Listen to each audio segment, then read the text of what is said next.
All right. So I don't think we're going to do any more of the tailors for functions. I think we'll do that in our next section. We can spend forever in this section. I could make 15 videos. We're going to skip over a lot of stuff. I'm assuming there's not a ton of math majors in here. This is really, we're getting into math major games. We're going to start talking about remainders and stuff, and I'd rather kind of skip past this. Why this section you don't have online homework. We just have worksheets instead, because I'm going to kind of just narrow it down to the smaller pieces. Just a few different games. And I'll allow the math majors to learn all about the remainders and how the mean value theorem ties into all of this and all the 15 different other formulas we would have. And I'll let you fight through it the way I fought through it when I took analysis. It's called proving calculus. Fancy term. Okay, let's go. So I like this. This one's kind of neat. Let's approximate the square root of 18. Like, what the frick? What are you even talking about?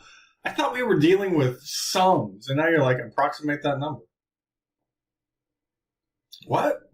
You ever wonder how somebody can figure out a square root of like 75 to a decimal approximation? Well, you're about to learn how. So we're going to approximate the square root of 18. Now, if you punch that thing into a calculator, I'm just going to put it in right now. It's approximately 4.242640687 ... But since it's a square root, it's not perfect. It's an irrational number. Nothing's going to repeat. We want to approximate it. And you're like, dude, I already have. Why would I? That's a great approximation. I punch it in my calculator. No, that's not what we're going to do. So what we want to do is we want to do one of these. We're like, it's a square root of a number. I'm like, oh. So I'm going to let some function just be the square root of x. And then we're going to center it around. Let's say it's a is equal to, and I don't want to use 18. I don't know anything about the square root of 18. But is there a number that's close to 18 that you know the square root of? What's the closest number that's a perfect square? Wouldn't 16, don't you know the square root of 16? Isn't that 4?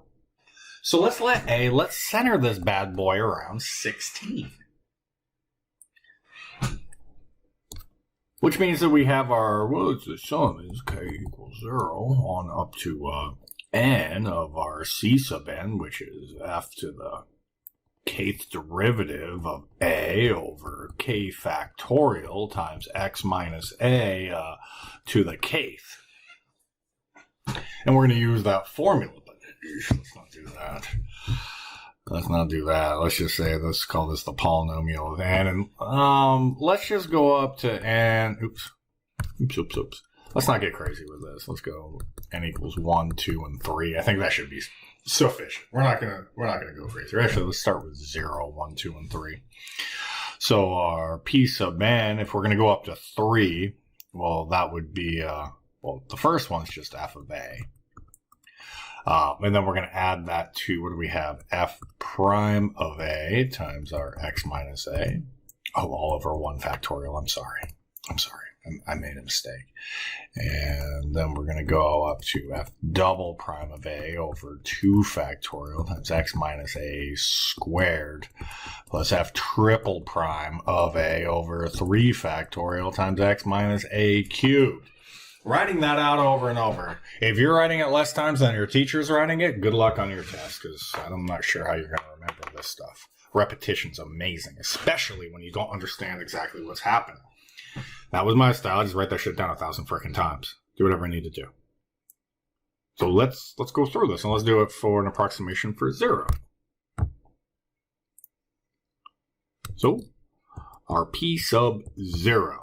That would mean we're only using the first, or the 0th term, not our first, not our second, not our third term. We're going to use the 0th. So we're saying it's f of, and what are we trying to figure out? What do we want? Our a is, see our a, but that a is 16. It's 16. We put it in, and we're like, well, what's f of? What's the square root of 16? Huh? What's the square root of 16? It's 4. Well, it's close. Look, 4.24. The first digit's right. I mean, that's kind of cool.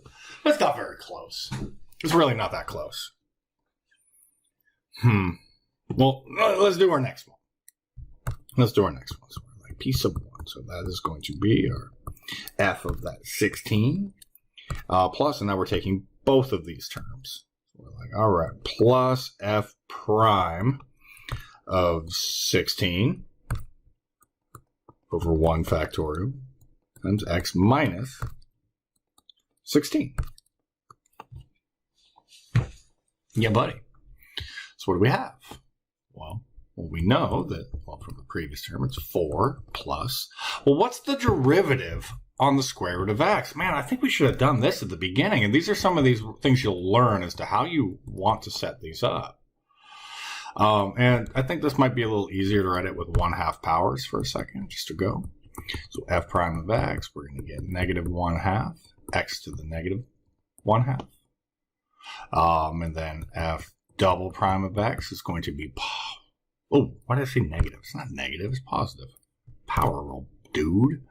Now we're going to get negative 1/4, x to the negative 3/2, and then we get f triple prime of x will be negative 3/8, x to the negative 5/2. Now, in the interest of time, I mean, we've already done the square root of x, didn't we? We did this at the beginning. So we can say f of 16 was just the square root of 16, which was 4. And then when we plug this in, f prime of 16 into that, and I'm going to help you out, it's just 1/8. And then we do f double prime of 16, and that turns out to be negative 1 over 256, and then we get f triple prime, because we're going to have to plug all these things in. And this is going to be 3 over 8,192.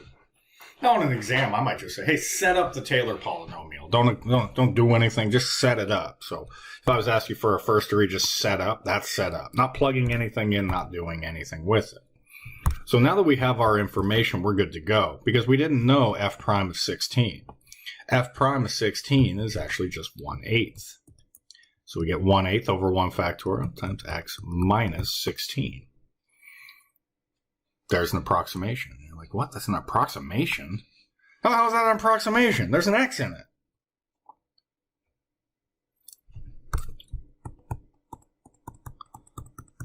Now, you put in the 18. And then you punch this thing into a calculator, and you're like, okay, well, what is that? That's going to, oh, you don't even need a calculator. That's 4 plus, what's that? 18 minus 16 is 2. So 1/8 of 2. So we have 4.25. Getting close. Holy shit. We just did it twice. 4.25 was what we got, and we're sitting at 4.24 and some change. That's pretty good. Now let's do our second degree.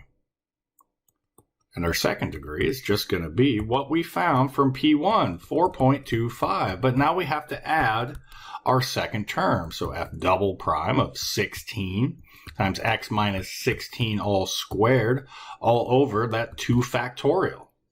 That second term. Well, shoot. Let's just go to the third term. Let's skip over 2. Let's do the third one as well. Now we have f triple prime of 16 times x minus 16 cubed all over 3 factorial. Now we're going to just use these values. Goes there. Oops, not that one. Oops, stay there. Stay there. And then we'll take this value and we'll plug it in. And then we're going to get some sort of approximation out of it by plugging them in. Now, again, not great for tests, but getting you set up, looking at it, and, oops, I thought it is 2. Let's put this as 3. So the third degree polynomial, when we're looking at this, and we plug in 18 into this. So everywhere you see an x, we plug in an 18. This will turn out to be 4 point, oh, it's not even an approximation. It's an equal sign. When you plug it in, it's 4.242676.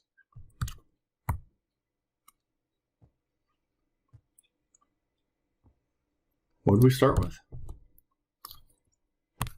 4.2426. 4.2426. Oh. So this thing was accurate up to 4 freaking decimal places almost. Almost. Of course, we'd round it up and it'd be different. But dude, just by doing a third degree polynomial, we have very good precision on a square root.